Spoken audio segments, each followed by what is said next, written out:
Halo teman-teman, Assalamualaikum warahmatullahi wabarakatuh. Bagaimana kabar teman-teman hari ini? Semoga teman-teman semua dalam keadaan sehat dan selalu semangat. Teman-teman, kali ini kita akan melanjutkan pelajaran IPAS di bab 5, topik B, daerahku dan kekayaan alamnya. Perhatikan percakapan di bawah ini. Pasar ini unik ya, semua yang dijual di sini ini asli dari daerah sini loh. Dan karena dekat juga dengan gunung, daerah kita mudah juga mendapatkan berbagai macam hasil pertanian dan perkebunan. Tahukah kalian bahwa setiap daerah di Indonesia memiliki ragam bentang alam yang berbeda-beda? Lalu, tahukah kalian bahwa hal ini pun berpengaruh terhadap potensi sumber daya alam yang dimiliki oleh masing-masing daerah? Kabupaten Bima misalnya memiliki bentang alam yang terdiri dari dataran tinggi, dataran rendah, dan beberapa daerahnya berbatasan langsung dengan lautan. Curah hujan yang rendah juga. Di dataran Kabupaten Bima, bawang merah dapat tumbuh dan berkembang dengan baik. Bambu juga termasuk sumber daya alam yang banyak dimanfaatkan. Perabotan rumah tangga, perabotan dapur, dan dinding rumah terbuat dari bambu. Bukan hanya itu, bambu juga digunakan sebagai alat musik dan bahan membuat mainan. Di daerah kalian pasti ada sesuatu yang bisa dan biasa dimanfaatkan penduduknya. Bisa berupa tumbuhan atau hewan. Bisa juga sungai, danau, rawa, gunung, dan sebagainya. Jadi penasaran ya, apa saja kekayaan alam yang ada di daerah kita? Yuk kita jelajahi bersama.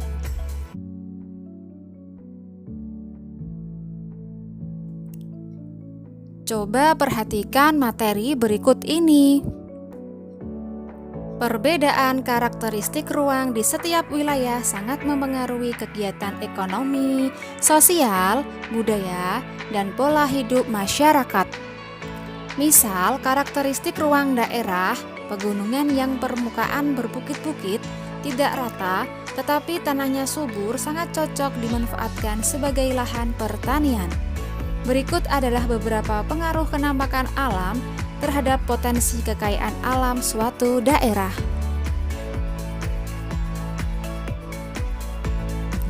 Yang pertama, pegunungan. Daerah pegunungan dimanfaatkan sebagai lahan pertanian, perkebunan, dan kehutanan. Selain itu, daerah pegunungan dimanfaatkan untuk sektor pariwisata, rekreasi, dan olahraga.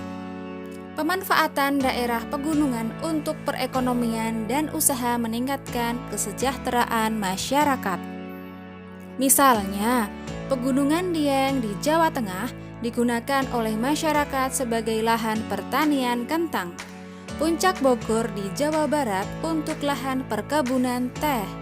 Pegunungan Bromo di Jawa Timur untuk rekreasi, dan Pegunungan Jayawijaya di Papua untuk jalur pendakian dan tambang emas.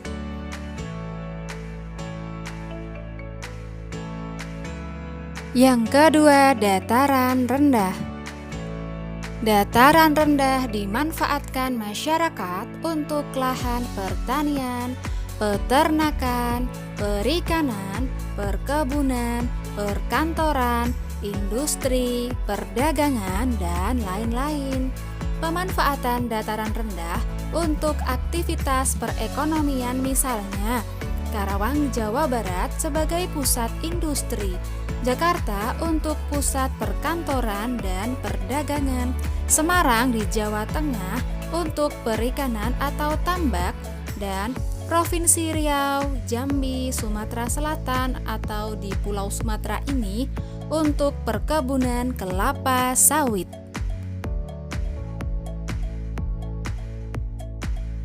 Yang ketiga, pantai dan laut.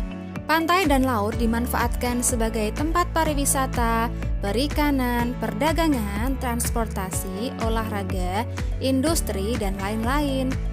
Contoh pemanfaatan pantai untuk kegiatan perekonomian adalah pantai di Pulau Bali untuk pariwisata, perdagangan, dan perhotelan. Pantai di selatan Pulau Jawa, Kebumen, menghasilkan sarang burung walet. Pantai di wilayah Pantura Jawa di Indramayu, Cirebon, Brebes, Tegal untuk perikanan tambak dan air payau.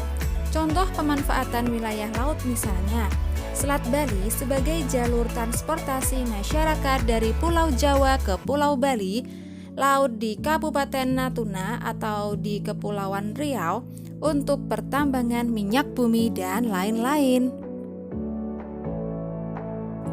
Yang keempat, sungai. Sungai digunakan masyarakat sebagai jalur transportasi, perdagangan, perikanan, olahraga, irigasi, dan PLTA. Pemanfaatan sungai di Indonesia misalnya Sungai Kapuas di Kalimantan Barat sebagai jalur transportasi, Sungai Musi di Sumatera Selatan untuk perdagangan, Sungai Opak di DIY untuk wahana olahraga, Sungai Bengawan Solo untuk irigasi, dan lain-lain. Yang kelima, danau dan waduk.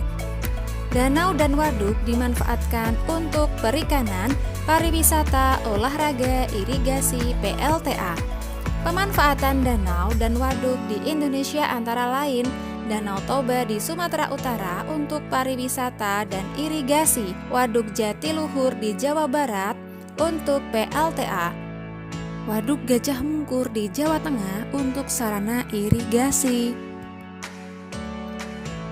Selanjutnya, mari mencari tahu dan lakukan bersama. Pada tahap ini, teman-teman melakukan bersama guru kalian. Media pembelajaran bisa di-download ya, link ada di deskripsi. Jadi nanti kalian akan melakukan permainan detektif alam dan maju terus pantang mundur. Seru bukan? Nah, berikut ini merupakan media yang akan teman-teman gunakan pada permainan.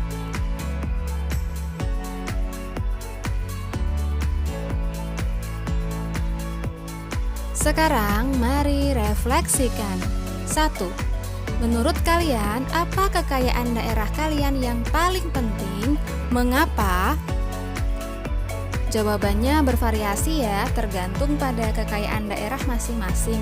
Alasannya pun bervariasi, dapat karena menjadi sumber perekonomian untuk masyarakat atau dapat memenuhi kebutuhan masyarakat daerah 2, dan sebagainya. Menurut kalian, adakah keterkaitan antara kenampakan alam atau bentang alam daerah tempat tinggalmu dengan potensi kekayaan alam yang dimiliki daerah kalian?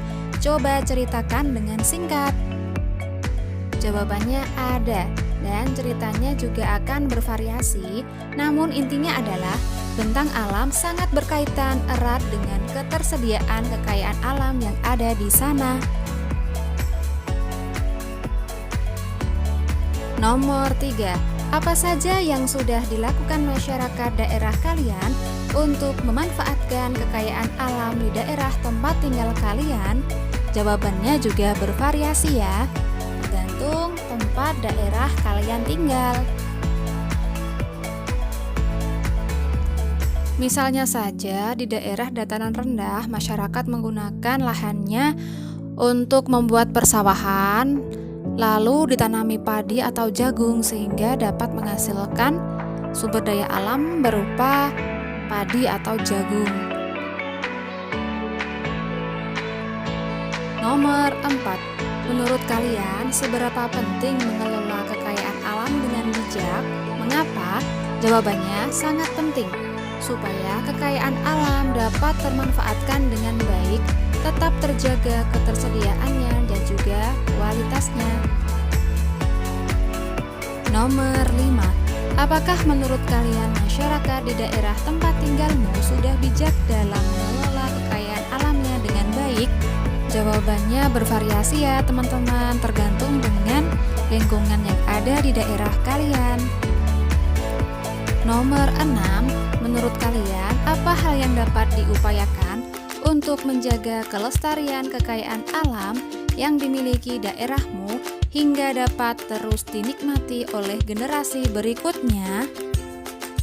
Jawaban teman-teman juga dapat bervariasi, tapi intinya adalah memanfaatkan dengan bijak, tidak serakah dalam penggunaannya. Jawaban dapat dikembangkan sesuai kekayaan alam yang ada di daerah teman-teman ya. Belajar lebih lanjut. Indonesia memiliki beragam jenis biji kopi. Ada kopi Aceh Gayo, kopi Toraja, kopi Papua Wamena, kopi Kintamani Bali, kopi Flores Bajawa, kopi Java Ijen Raung, kopi Rangsang Meranti Riau, dan masih banyak lagi.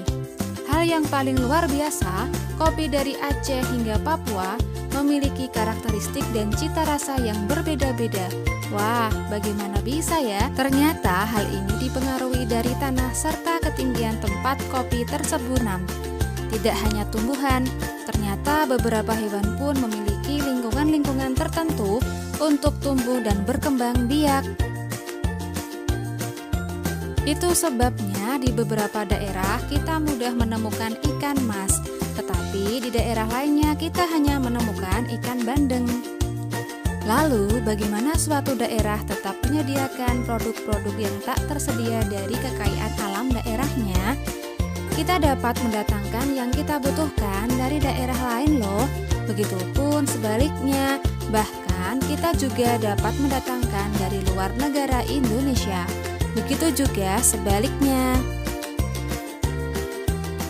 Memilih tantangan.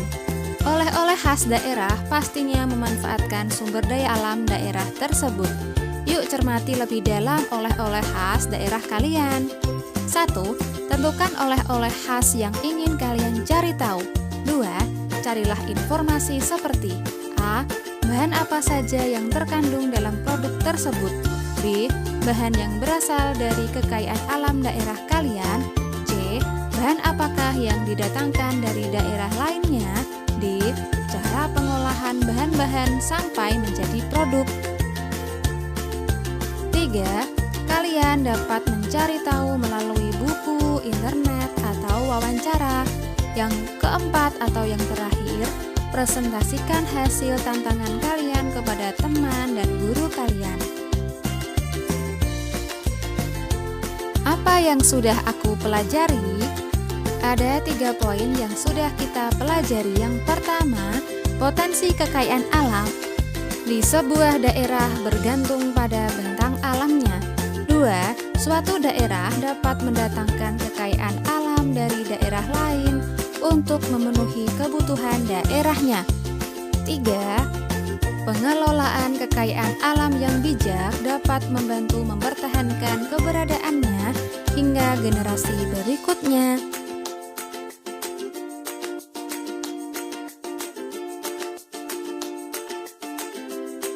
Nah teman-teman, materi pada bab 5 topik B ini sudah selesai. Jadi sampai jumpa di topik selanjutnya ya. Semoga bermanfaat dan tetap semangat.